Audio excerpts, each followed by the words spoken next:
Salam sejahtera untuk kita semuanya. Jumpa lagi bersama Ratu Deslim di sini ya. Rahasia majikanku sudah memasuki part yang ke-28. Terima kasih atas atensinya semuanya hingga part ini. Jangan lupa like, komen, dan share cerita ini agar yang lain bisa menikmati dan channel ini semakin berkembang ke depannya. Subscribe dulu ya agar mendapatkan pemberitahuan setiap kali cerita ini tayang maupun cerita yang akan suguhkan untuk Anda nantinya setelah cerita ini tamat. Gunakan headset untuk kualitas suara yang lebih baik ya. Kau bercanda? Tawa perempuan bereshadow warna gelap itu memecah kesunyian ruangan tempatku terbaring. Ia seakan tak percaya dengan apa yang kukatakan barusan. Ia pikir aku bercanda. Namun tak lama, tawanya terhenti saat melihatku tak tertawa sama sekali. Kau serius? Tanya perempuan itu lagi. Ia menurunkan anjing yang sedari tadi duduk di pahanya. Anjing itu duduk di lantai seraya menjulurkan lidah. Apa di rumah sakit ini bebas membawa binatang peliharaan? Aku serius, Nyonya. Wajah perempuan itu berubah sangar. Mata sipitnya ia paksa membelalak ke arahku. Lengan besarnya meraih leherku dan aku pun susah untuk bernapas.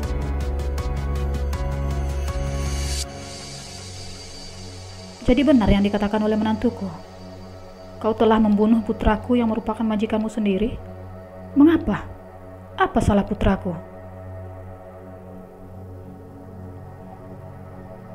Anjing yang sedari tadi hanya diam, menjadi gelisah saat melihat Nyonya Margaret mencekik leherku.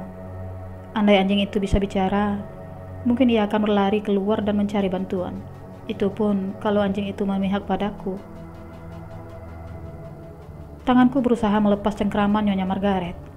Ia dengan sekuat tenaga berusaha melenyapkan nyawaku. Aku tak sempat memberi penjelasan. Bukan aku yang membunuhnya. Mengapa Nyonya Vivian menuduhku?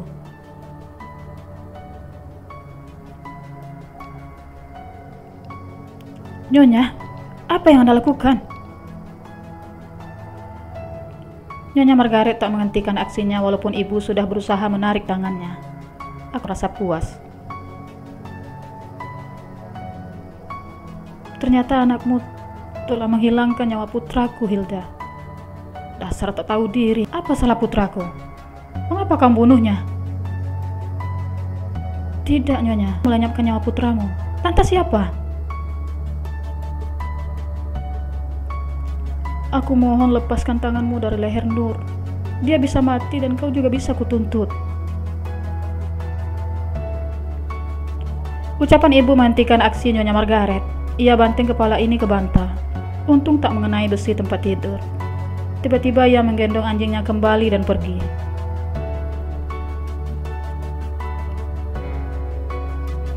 Kau tak apa-apa, Nur? Untung aku cepat datang. Aku baik-baik saja, Bu. Kalaupun tadi aku mati di tangannya, aku rela. Ini semua memang salahku.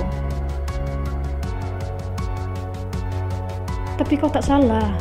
Kau tak membunuh Tuan Felix. Aku membantu menguburnya. Tentu itu juga perbuatan yang salah. Ibu terdiam. Ia usap keningku yang basah oleh keringat dingin. Cairan bening itu kulihat lagi dari sudut matanya. Semoga perempuan itu tak kembali lagi ke sini.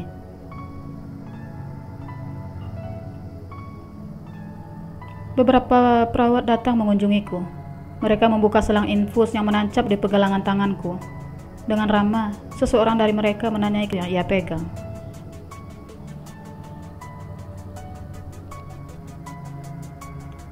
Anda sudah bisa pulang, Nyonya. Aku dirawat. Sudah saatnya untukku mengemas barang-barang. Ferdi dan Teddy membantuku untuk bangun dari tempat tidur. Padahal aku baik-baik saja. Tak perlu lagi dimanja. Mereka masih khawatir terjadi apa-apa padaku.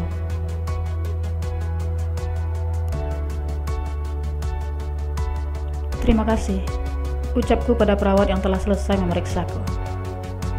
Sama-sama, Nyonya. Sebelum kami sempat keluar ruangan, beberapa orang petugas datang setelah perawat tadi pergi. Jantungku kembali terpacu. Ini pertanda buruk.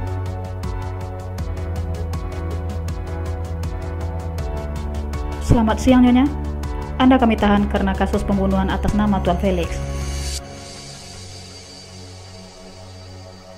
Tidak, anakku tak bersalah. Ibu merentangkan tangan memasang badan agar petugas tak mendekat ke arahku. Sayangnya petugas terlalu kuat dan mendorong tubuh ibu. Aku berjongkok membantunya berdiri, namun petugas itu tak membiarkan. Ia cengkram lenganku dan memaksa diri ini untuk bangkit. Seseorang langsung menyematkan borgol di pergelangan tanganku. "Jangan bawa anakku," teriak ibu saat petugas membawaku keluar dan berjalan menuju parkiran. Semua mata tertuju padaku. Ini momen yang paling memalukan. Mereka memandangku seperti melihat seonggok kotoran.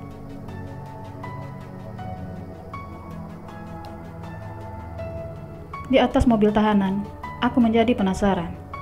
Mengapa petugas dengan mudah membawaku? Mengapa mereka tak mengumpulkan bukti terlebih dahulu? Beginilah orang yang tak punya.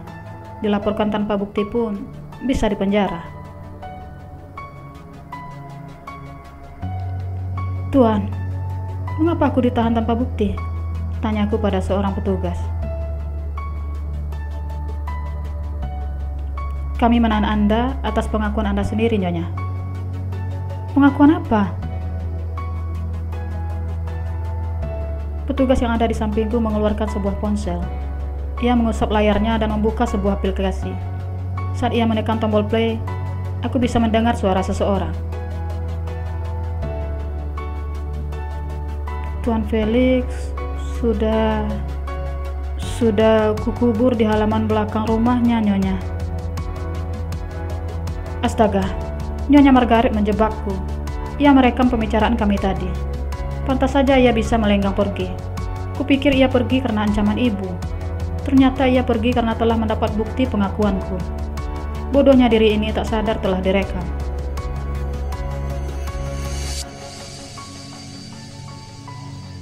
"Tuan Felix sudah kukubur di halaman belakang rumahnya, Nyonya." Berulang kali petugas itu memutar rekaman suara. Dada ini terasa sesak. Kembali teringat saat menggali tanah sendirian tanpa bantuan Nyonya Vivian. Terlintas kembali saat aku disekap di dalam selimut tebal. "Cukup. Aku tak mau mendengar suara itu lagi." "Bukankah itu suaramu, Nyonya?" "Aku bukan pembunuh." "Kau sudah mengakuinya." "Aku bukan pembunuh." Tiba-tiba sesuatu yang keras dan tumpul menghantam tengkukku.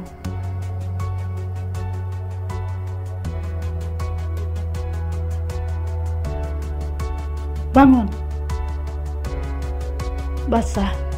Tubuhku diguyur dengan air. Entah berapa banyak, aku tak tahu. Yang jelas, saat aku terbangun sudah basah kuyup. Mereka mengintimidasi diri ini. "Mengapa kalian memperlakukanku seperti ini?" "Karena kau seorang pembunuh. Sekarang katakan, di mana lokasi kau mengubur Tuan Felix?" tanya petugas yang memegang ember. "Di halaman belakang rumah Nyonya Vivian." Petugas itu memukul kepalaku dengan ember yang ia pegang. Ternyata begini perlakuan petugas terhadap terdakwa pembunuhan. Aku tak bisa melawan. "Ayo ikut kami. Tunjukkan di mana kamu mengubur korban." Petugas menarik lenganku dengan kuat. Tangan diborgol, badan basah kuyup. Semua mata petugas yang ada di ruangan itu memandang dengan tatapan sinis. Mereka memasukkanku ke dalam mobil tahanan. Mungkin mereka akan membawaku ke rumah Nyonya Vivian.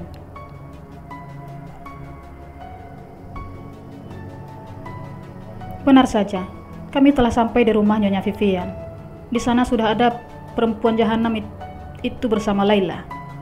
Apa mereka tak ditahan karena telah memukul kepalaku? Bukankah Nyonya Margaret sudah melaporkan mereka ke polisi?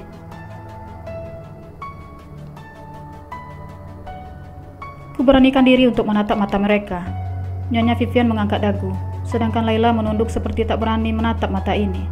Andai tanganku tak diborgol, mungkin sudah kutampar sahabat yang berkhianat itu.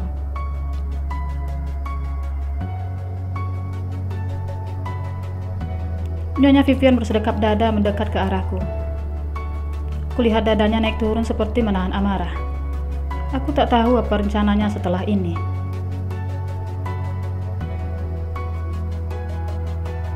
Teganya kau membunuh suamiku hanya karena kau tak mau membayar utang padanya. Sungguh tak kusangka, sebuah tamparan mendarat di pipi ini. Kepala bagian belakang terasa berguncang. Rasanya pusing dan mual.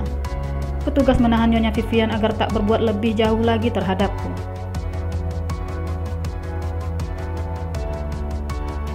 Cukup, Nyonya. Perempuan ini akan menunjukkan di mana dia mengubur suami Anda, ucap seorang petugas pada perempuan berhati iblis itu. Tangannya hendak menggapai rambutku, namun petugas lekas menghadangnya. Di sana sudah berdiri Nyonya Margaret dengan tatapan singa lapar. Aku sendiri di sini tanpa ada yang membela. Aku terpojok, benar-benar terpojok. Terima kasih sudah menyaksikan sampai habis. Semoga semuanya sehat-sehat dan baik-baik saja. Assalamualaikum warahmatullahi wabarakatuh. Mwah.